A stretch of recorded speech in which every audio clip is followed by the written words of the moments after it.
Media समोरच सांगतो, कारण काय असतं आपलं क्लिअर टायटल राहिलं पाहिजे. तुम्हालाही डाग नको, आम्हाला पण नको. आम्हाला की तुमच्या पक्षात असल्यामुळे तुम्हाला डाग नाही लावायचा आणि तुम्हाला येड्याचं नाही काढायचं. जरी मुख्यमंत्र्यांनी नाही केलं तरी तुम्हाला शब्द आहे मीडिया समोर, आम्ही कधीच म्हणणार नाही की लाड साहेबांनी आम्हाला फसवलं, कधीच म्हणणार नाहीत. कारण हे लय विचित्र राजकारण असतं. त्यामुळे आम्ही तुम्हाला काय दोष देणारच नाही. हे आता आमच्या पाठीलाच पुंजलंय 1 वर्ष झालं. हे नाही म्हणजे हे सांगतोय, हे नाही, हे आमच्या मागण्याचं म्हणतोय. हे पाठीलाच पुंजलंय आमच्या लढणं, संघर्ष करणं हे पाठीलाच पुंजलेलं आहे. त्याच्यामुळे तुमच्यावर रुसून तरी काय करावं म्हणून एक प्रेमाचं नातं तुमच्या चेहऱ्याकडे बघून आम्ही हे केलं. मी काय केलं, मी 2 दिवस राज्यात प्रत्येक गावात मराठा सेवक आहे. 26,000 गावं जरी असले तरी वाड्या खेड्या धरून 40,000च्या आसपास राज्यात आहे. माझ्याकडे जवळपास 53,000 मराठा सेवक आहे. आम्हाला कुठली बी माहिती जर 5 मिनिटात बी घ्यायची असली तरी आम्ही घेतो. म्हणजे हे पहिल्यांदा मी सांगालोय मीडिया पुढे, कोणाला सांगितलेलं नाही मी आतापर्यंत.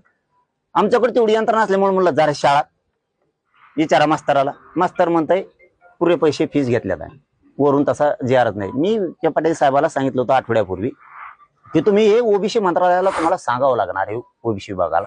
कारण तुम्ही ओबीसीच्या सवलती लागू केल्यात. ओबीसी विभागाकडून खाली त्यांचे आदेश पुटअप झाल्याशिवाय खालचे लोक ऍडमिशन करणार नाहीयेत. ते त्याच दिवशी सांगितलंय मी, तुम्हाला हे ओबीसी विभागाला मंत्रालयाला सांगावंच लागणार आहे, त्याशिवाय खाली होत नाही. कारण हे ओबीसीच्या सुविधा सवलती आहेत. तुम्हाला हसन मुश्रीफ साहेबाच्या मंत्रालयाला सांगावं लागणार आहे खाली आदेशित करा म्हणून. तुम्हाला चंद्रकांत दादांच्या सांगावं लागणार आहे आणि दादाजी भुसे साहेबांच्या मंत्रालयाला सुद्धा सांगावं लागणार आहे की हे करा. तेव्हा हे कुठंतरी आमचं कडीला लागणार आहे.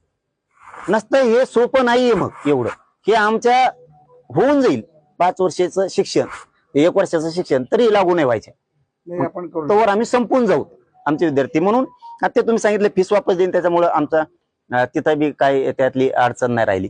फक्त आता ते सातारा संस्थांचा जे विषय राहिला ना, तो लवकर मार्गी लावून घ्या. तुम्हाला म्हटलं दादा ना आपण